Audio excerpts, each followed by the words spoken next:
Je ne me souviens plus exactement du moment où j'ai commencé à percevoir le silence de la maison comme une présence presque tangible. Thomas était parti depuis quelques jours, embarqué dans une expédition en montagne, loin de tout réseau et de toute ville, à parcourir des sommets que je n'atteindrais jamais. La maison, vaste et calme, s'étendait autour de moi comme un labyrinthe d'ombre et de lumière douce. À première vue, tout semblait identique à nos routines habituelles, le tic-tac discret de l'horloge, le parfum de café encore chaud, la lumière filtrant par les rideaux, mais l'absence de Thomas rendait chaque objet, chaque coin de la maison étrangement vivant. C'est alors que je me suis tournée vers eux, mes deux compagnons silencieux et fidèles, mes chiens. Leur présence était devenue essentielle, presque réconfortante. Max, avec ses yeux sombres et profonds, avait l'air de comprendre chacun de mes gestes. Luna, plus vive et affectueuse, n'arrêtait jamais de tourner autour de moi, cherchant mon attention et me guidant vers un sentiment de calme étrange. Chaque matin, je me levais et les voyais attendre devant la porte de la cuisine, comme s'ils savaient que je n'étais pas seule, mais que j'avais besoin d'eux pour me rappeler la chaleur et le rythme de la vie.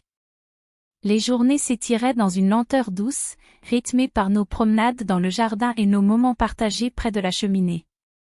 Je lisais parfois, assise dans le fauteuil préféré de Thomas, avec Max à mes pieds et Luna blottie contre ma jambe. Les heures passaient dans une atmosphère presque irréelle, le vent jouait avec les feuilles dehors, la pluie tambourinait parfois contre les vitres, et à l'intérieur, tout était calme, lumineux et pourtant chargé d'une intensité que je ne pouvais pas expliquer.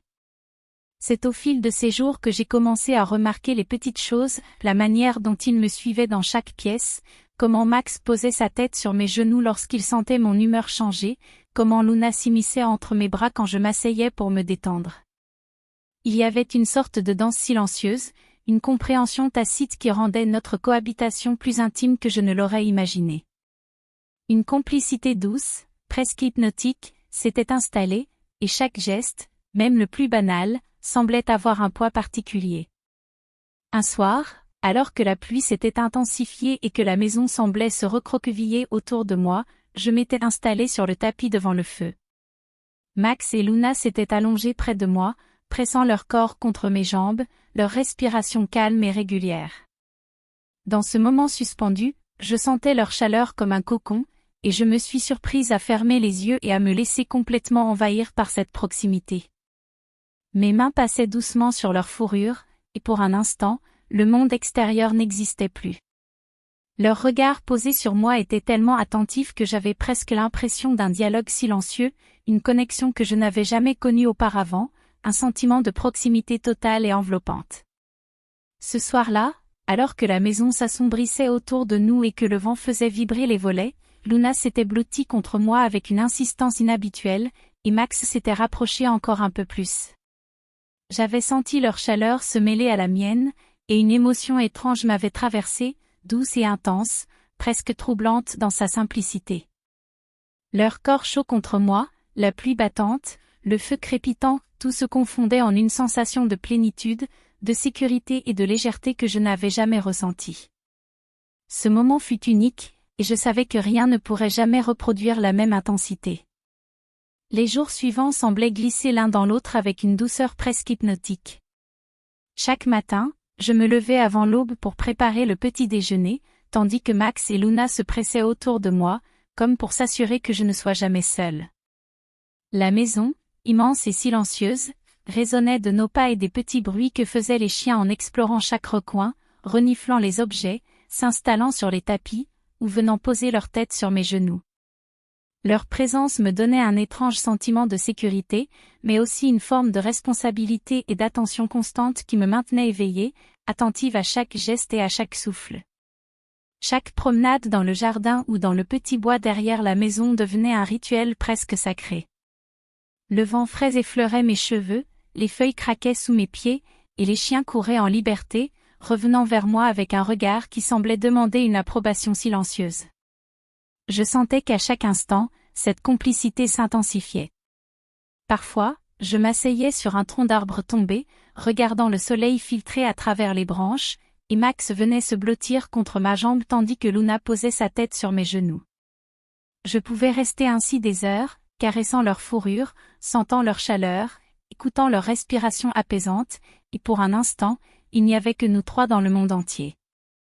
C'était dans ces moments que je commençais à ressentir une proximité presque inédite, comme si les frontières entre nous s'effaçaient doucement.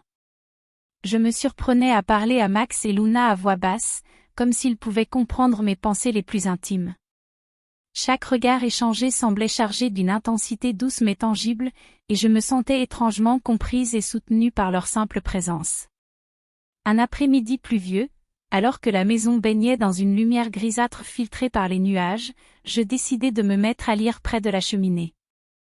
Max s'installa à mes pieds, et Luna se glissa entre mes bras, posant sa tête contre mon épaule. La pluie tambourinait contre les vitres, le feu crépitait, et tout semblait suspendu. Je sentais leur corps s'ajuster contre le mien, leur chaleur se mêlant à la mienne, et dans ce silence presque parfait, un frisson parcourut mon dos.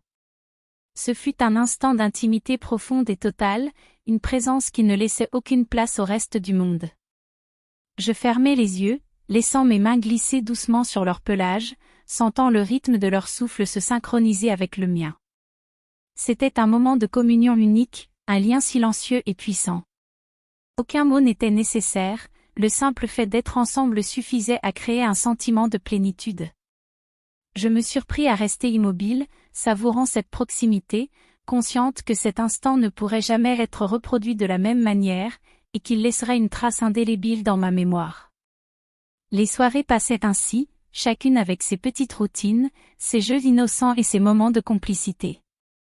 Mais chaque geste, chaque contact, même anodin, semblait porter un poids émotionnel que je n'avais jamais ressenti auparavant. La maison entière devenait un théâtre subtil, où chaque mouvement, chaque souffle, chaque regard renforçait cette atmosphère de proximité et d'intimité. Puis vint le soir où tout sembla se cristalliser. La pluie tombait plus fort, et je m'étais installée sur le tapis du salon, enveloppée dans une couverture douce. Luna se blottit contre moi avec une insistance inhabituelle, et Max vint se poser à mes côtés, pressant son corps contre le mien. La chaleur et la présence des deux chiens étaient si intenses que je sentais mon cœur s'accélérer légèrement, un mélange de confort et de tension émotionnelle qui me laissait à la fois émerveillée et troublée. Ce fut le seul moment où je sentis cette proximité atteindre un pic presque irréel, comme si tout l'univers se concentrait dans ce carré de tapis et ce petit espace autour du feu. Je restai là longtemps, immobile, mes mains glissant doucement sur leur fourrure, respirant leur chaleur et leur parfum subtil, savourant chaque instant de ce lien unique.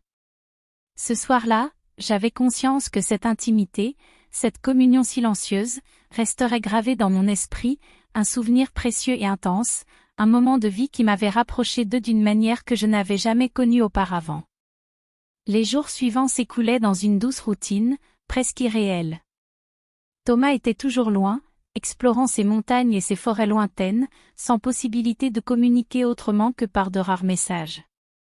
La maison semblait m'appartenir à moi et à mes deux compagnons à quatre pattes. Max et Luna avaient pris l'habitude de m'accompagner partout, que ce soit dans la cuisine, au salon ou sur la véranda. Leur présence constante m'avait transformée, je sentais qu'une forme de complicité silencieuse nous liait, invisible mais indéniable. Un matin, alors que le soleil perçait à peine à travers les nuages gris, je décidai de sortir marcher dans le bois derrière la maison. Les chiens couraient devant moi, leurs mouvements vifs et libres remplissant l'air de légèreté. Je les suivais lentement, profitant de la fraîcheur et du parfum humide de la terre après la pluie. Max revenait souvent vers moi, posant sa tête sur ma main, et Luna s'arrêtait pour frotter son corps contre mes jambes, comme pour s'assurer que j'étais toujours là. Ces petites attentions me donnaient un sentiment de chaleur et de sécurité que je n'avais jamais éprouvé auparavant.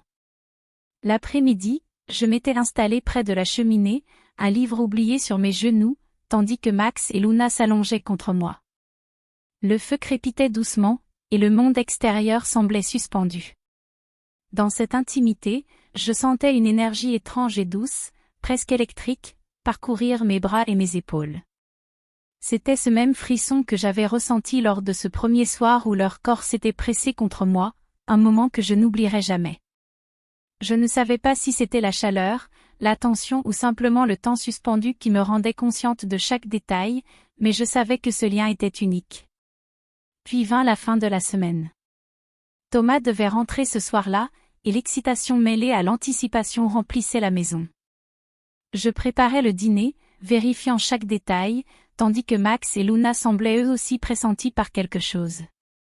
Lorsqu'on entendit le bruit d'une voiture approcher, mon cœur battit plus vite. J'ouvris la porte et vis Thomas descendre de la voiture, souriant, fatigué mais rayonnant. Les chiens coururent immédiatement vers lui, aboyant joyeusement. Je sentis un mélange étrange de soulagement et de nostalgie. Les jours passés seuls avec eux avaient créé une intimité unique, un monde où nous étions seuls, protégés et complices.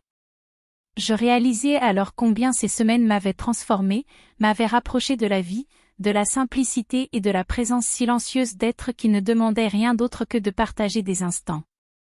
Alors que Thomas me prenait dans ses bras, je sentis Max et Luna se blottir entre nous, créant un petit cercle de chaleur et de mouvement. Dans ce moment, tout semblait parfait, Thomas était là, les chiens étaient là, et la maison retrouvait son équilibre. Mais alors que je les regardais, je compris quelque chose d'inattendu, ces semaines m'avaient appris à voir la vie autrement. La complicité que j'avais partagée avec eux, cette attention mutuelle et cette proximité douce, resteraient gravées dans ma mémoire. Ce n'était pas une simple habitude, ce n'était pas un jeu, c'était une révélation sur la manière dont l'amour, même inattendu et inhabituel, pouvait se manifester sous des formes inattendues. En refermant la porte derrière Thomas, je me retournai et regardai Max et Luna. Ils me fixaient avec une attention qui semblait presque humaine.